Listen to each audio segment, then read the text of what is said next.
The sun lifted slow and pale over the valley, its first light breaking across a town that had long since grown weary of hope. Fences sagged, barns leaned into the wind, and the dust that clung to everything seemed permanent, like a second skin. At the edge of the fairground stood a government corral. Its iron bars rusted, but strong enough to hold the creature pacing inside. The Mustang's coat, once silvered with health, bore scars across its flank and shoulder, each mark a reminder of battles fought against ropes and men. His eyes, wide and unyielding, burned with a fire that could not be softened by time or cruelty. To the crowd gathering nearby, he was danger given form, too wild to break, too proud to surrender. Among the watchers stood Ethan Mercer, boots worn to the stitching, a limp in his step that time had not forgiven. Once, his name had carried weight in rodeo arenas, a rider known for grace and grit. But that was before the accident, before his brother's death in the dust, and his own body betrayed him with scars he could not hide. Now he carried himself in quiet solitude, the weight of memory his only constant companion. When people saw him, they saw a man who had fallen from promise into shadow, a reminder that fate could unmake anyone. The Mustang noticed him first. While the animal had spent the morning ignoring every shouted command and cracking whip, now his gaze fixed sharp on Ethan. The horse's muscles tensed, ears pressed back, breath came fast. Then, with a sudden violence, he reared against the bars, hooves slamming iron, a sound like thunder breaking against stone. The townsfolk leapt back, startled curses cutting through the morning air. No one had expected this. The Mustang had raged before, but never like this. Never at the sight of one man standing silent and still at the fence. "Why's he losing his mind just looking at you?" someone muttered near the back. Another voice followed, sharp with suspicion. "That horse sees something in him he doesn't like." Ethan kept his eyes on the Mustang, saying nothing, though his jaw tightened. Inside him rose a memory he wished had stayed buried. A night years ago, a canyon lit by moonlight, ropes tangled around a Mustang's throat. He had been younger then, quicker, and still he had failed to save the animal that screamed into the dark. The guilt had carved itself deep, and now, staring at the scarred horse trembling with fury, it was as if the past had returned, demanding reckoning. The government officials leaned together, their voices carrying the cold certainty of men bound to policy. "He's too dangerous," one said flatly. "We've tried long enough. He'll be put down tomorrow." A murmur of approval rolled through the crowd. Better to rid the land of a beast that could not be controlled. Better to end what they called a problem before it grew worse. The Mustang pressed against the bars, eyes wild, and Ethan felt something shift within him. Not pity, not even sympathy, something fiercer, a recognition that the horse's fight was the same fire that kept him from sinking into his own ruin. "I'll take him," Ethan said, his voice low but carrying across the yard. The crowd stilled, disbelief thick in the air. Laughter followed, sharp and cutting. "You can't even keep your own life in line," a man jeered. "That horse will kill you before you get him home." Ethan ignored them, stepping closer to the officials. "Sign him over," he repeated. His words were steady, but his heart beat hard enough that he felt it in his throat. This was no plan, no calculated choice. It was instinct, a step taken towards something that might break him, or might finally give him back his strength. The official hesitated only a moment before shoving the papers toward him. "Fine, he's yours. But if he hurts someone, the blame is on you." Ethan scrawled his name with a hand that did not tremble, though every voice around him cut deeper than ink. "Fool," they whispered. "Dead man walking." Behind the bars, the Mustang slammed against the gate once more, the sound echoing like a storm breaking. Dust rose into the air, shrouding horse and man alike. Ethan lifted his gaze, meeting those wild eyes through the haze. There was no trust there, no promise of peace. Only fury, only defiance. Yet in that moment, Ethan understood. He was not here to tame the Mustang. He was here to see if two broken creatures could find a way to stand without bowing. The gate rattled again, and the crowd pressed back. Ethan held his ground. Tomorrow the Mustang would leave that corral, and tomorrow he would face whatever storm followed. For now, they stared at each other through the rising dust, a silent pact unspoken but undeniable. Neither man nor horse looked away. Ethan's ranch lay on the far side of the valley, tucked against a ridge where the wind never seemed to tire of testing the fences. The barn leaned as though exhausted, its paint long since surrendered to sun and rain, while the corral stood empty save for weeds sprouting between posts. It had been years since the place felt alive. Now the Mustang's arrival shattered that silence. The truck rattled to a stop, dust curling around the tires, and men shouted as the gate clanged open. With a violent surge, the horse bolted down the ramp, hooves striking dirt, head tossing against the halter they struggled to remove.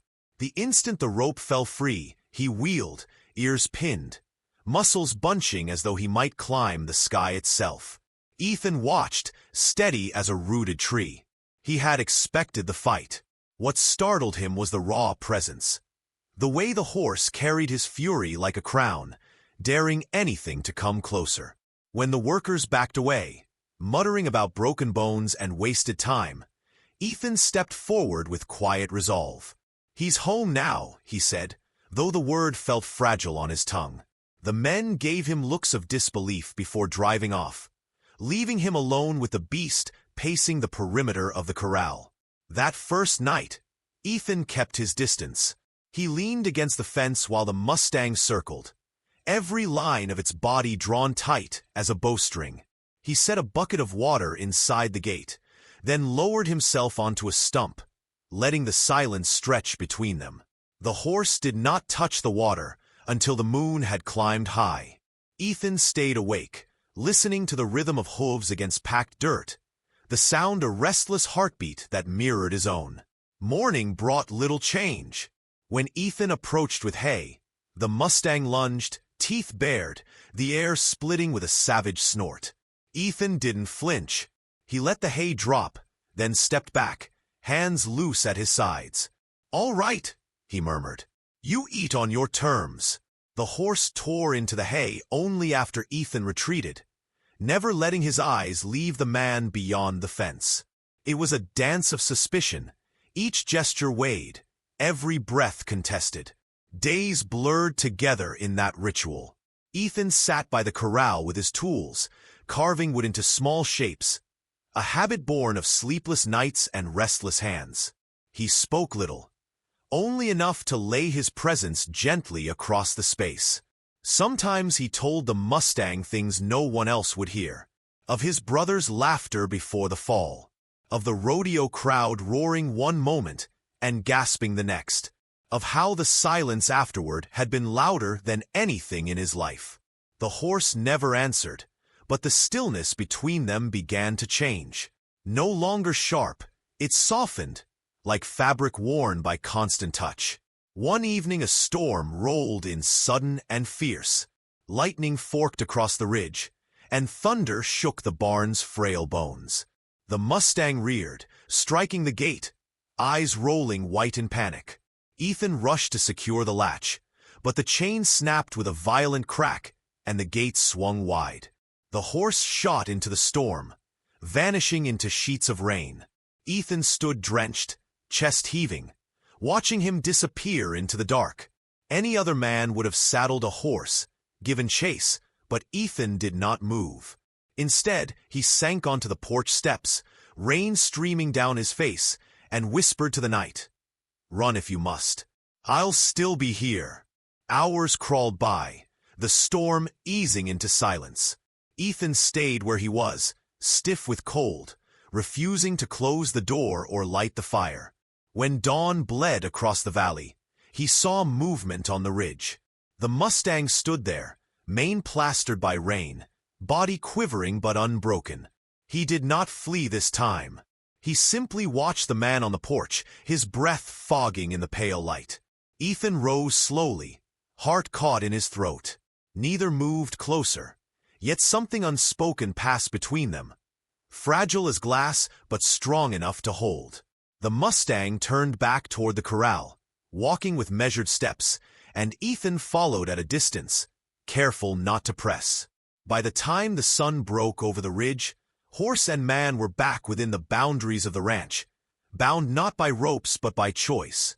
Ethan knew the battle was far from won, but in that moment he felt a thread of trust weaving between them.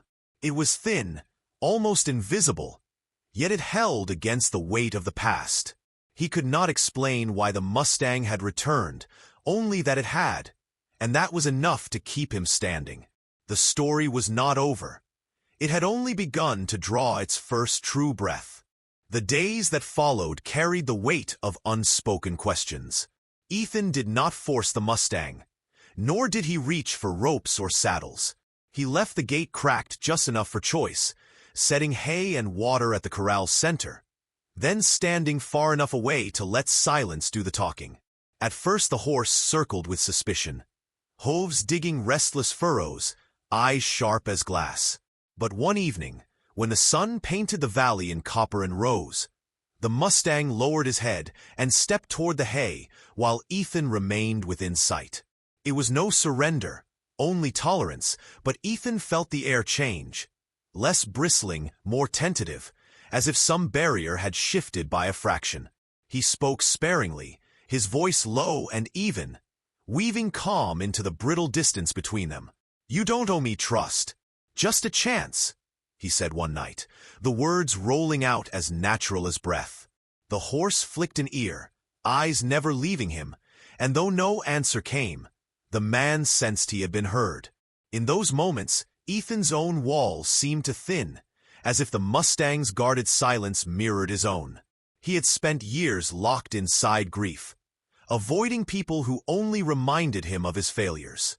Now he stood across from another soul carrying scars, and in that reflection, he found the strength to stay. Not everyone shared his patience. Word spread quickly through the valley, carried on the restless tongues of neighbors who had watched Ethan's decline. They gathered at fence posts, their whispers traveling like wind. "That horse is a menace. He'll tear Mercer apart." The sheriff himself came one afternoon, hat pulled low, eyes shadowed with doubt. "One mistake," he warned, "and I'll have no choice. Law says he can't stay if he proves dangerous." Ethan gave no promise, only a steady nod. He knew the risk. What he didn't say was that danger had become part of his life already. It was the emptiness he feared more than broken bones. It was Clara who softened the edges. She was only a child from the neighboring farm, with a sketchbook always tucked under her arm, curiosity bright in her gaze. She came by uninvited, leaning against the fence, watching the Mustang with a fascination untainted by fear. One afternoon she asked, "Why does he look at you like that?" The question cut deep, not because Ethan lacked an answer, but because he carried too many. He only shrugged, and Clara returned to her drawing, charcoal scratching quietly across paper. The Mustang's image took form under her hands, wild, proud, unyielding. Somehow, seeing him captured that way gave Ethan new resolve. The breakthrough came without warning. Twilight spread across the ranch, the air cooling, cicadas humming in the grass. Ethan stepped into the corral empty-handed. No rope, no bucket, no trick. He stood still, the dust curling around his boots, his hand open at his side. The Mustang froze, muscles tight, nostrils flaring. For a long stretch neither moved, the tension stretched thin as wire. Then, with a trembling step, the horse closed the distance, inch by inch, until his nose brushed against Ethan's palm. The touch was fleeting, lighter than air, but it struck with the force of a storm. Ethan closed his eyes, whispering, "Easy, boy. Easy." Clara, unseen at the fence, gasped softly, her drawing falling forgotten to the ground. The moment did not last. At dawn the next day, the government trucks returned without warning. Officials in crisp coats climbed down, clipboards in hand, their voices clipped and certain. "Time's up," one declared. "We need to see progress, or he goes." The Mustangs stiffened at the sight of their uniforms, panic flashing hot and raw. He reared violently, hooves lashing, eyes wide with terror. Dust swirled, the corral shuddered, and men stumbled back shouting, "See, he's savage." One barked, "Put him down before he kills someone." Ethan stepped into the storm without hesitation, placing himself between the men and the thrashing animal. His voice rang steady, rough with defiance. "Give me 1 week." The officials stared at him as if he'd lost his mind, but something in his unflinching stance stalled their protest. After a long, taut silence, the lead man snapped his folder shut. "1 week," he said. "No more." When the trucks rolled away, the dust hung heavy in the air, refusing to settle. Ethan turned to the Mustang, still shuddering in fear, sweat darkening his coat. The man's chest ached with the weight of the promise he had just made. A week to prove what felt impossible. A week to show the world that broken things could be remade. He laid a hand against the fence, steadying himself, and whispered words meant for both of them. "We don't have long, but maybe long enough." The Mustang's eyes met his through the haze, and in that raw, unspoken exchange, Ethan knew their battle was only beginning. The week passed like a taut rope pulled to its limit. Each dawn found Ethan in the corral, boots planted in dust, his breath clouding in the cool air. He did not rush the horse. Instead, he let the rhythm of patience guide him, offering water, leaving space, standing still until the Mustang's fear eased to wary tolerance. By the 3rd day, the animal no longer bolted when Ethan entered. By the 5th, he accepted a brush across his shoulder, though every stroke trembled on the edge of panic. Each step was fragile, yet each was carved deep into Ethan's resolve. He carried the weight of the week like a stone in his chest, knowing failure meant death, not just for the horse, but for the part of himself that had dared to hope again. Word spread quickly. By the final morning, townsfolk gathered at the old rodeo grounds, their voices rising like a tide of doubt. Children perched on fences, men crossed their arms with hard eyes, and women whispered in the shade of wide hats. They had come not to cheer, but to witness the end of a wager they believed already lost. The officials stood at the center, clipboards ready, eyes sharp with the authority of law. When Ethan led the Mustang through the gate, a hush rippled across the crowd. The horse's head was high, muscles taut, ears flicking at every sound. He was a storm barely leashed, and many stepped back instinctively. Ethan paused, letting the silence breathe. His hand rested on the rope, not as a chain, but as a thread of connection. He looked at the Mustang, seeing not fury now, but a raw, untested trust. "It's just you and me," he murmured, voice steady enough to anchor them both. Then he dropped the rope to the ground. Gasps surged from the crowd. No one let go of control before the test began. Yet Ethan stood with empty hands, his only tool the bond he had fought to forge. The Mustang shuddered, eyes rolling, hooves striking dust. For a moment it seemed he would explode into violence, and shouts rose from the stands. But Ethan did not move. He spoke softly, words carrying only for the horse. "No ropes, no chains, just us." His voice wove calm through the chaos, and slowly the Mustang's trembling eased. Breath steadied, muscles loosened. Then, with a motion that silenced even the officials, the horse lowered his head and stepped toward Ethan. The man reached out, hand steady, and laid his palm against the warm curve of a scarred neck. The crowd fell into stunned stillness. When Ethan swung into the saddle, it was without force. He moved slow, deliberate, every gesture a request rather than a command. The Mustang stiffened beneath him, but he did not rear. For a long heartbeat, They stood poised at the edge of collapse. Then the horse surged forward, hooves pounding earth, the sound echoing like thunder across the grounds. They did not fight each other. They moved as if shaped by the same will, circling the arena in a rhythm older than words. Dust rose in clouds, sunlight burning through, framing man and horse in a haze that seemed almost holy. The officials lowered their clipboards, their arguments stilled. The townsfolk, once scornful, now watched in silence, caught between disbelief and awe. Ethan felt the wind whip past his face, his body moving not against the horse but with him, as if every scar and failure had led to this single moment. For the first time since the accident, he did not feel broken. He felt whole. The ride ended not with spectacle, but with stillness. Ethan guided the Mustang to the center, then dismounted with a hand light on the reins. He faced the officials, his voice rough but certain. He's not a menace.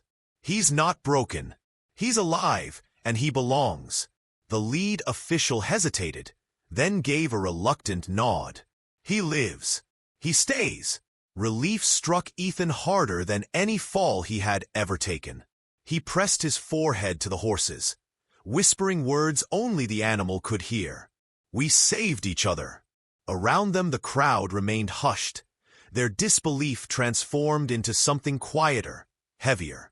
Clara sketched furiously from her seat, capturing the image that would outlive the moment. A man once thought ruined, and a horse once condemned, standing together beneath a sky turning gold with the close of day. As the sun sank behind the ridge, the dust settled, leaving their silhouettes etched against the horizon. Neither Ethan nor the Mustang bowed to the world's judgment. They stood unbroken, a testament to trust reclaimed and second chances seized. And though their story was far from over, the valley would remember this day. The day fury gave way to grace, and a broken cowboy found his strength mirrored in a wild horse's eyes.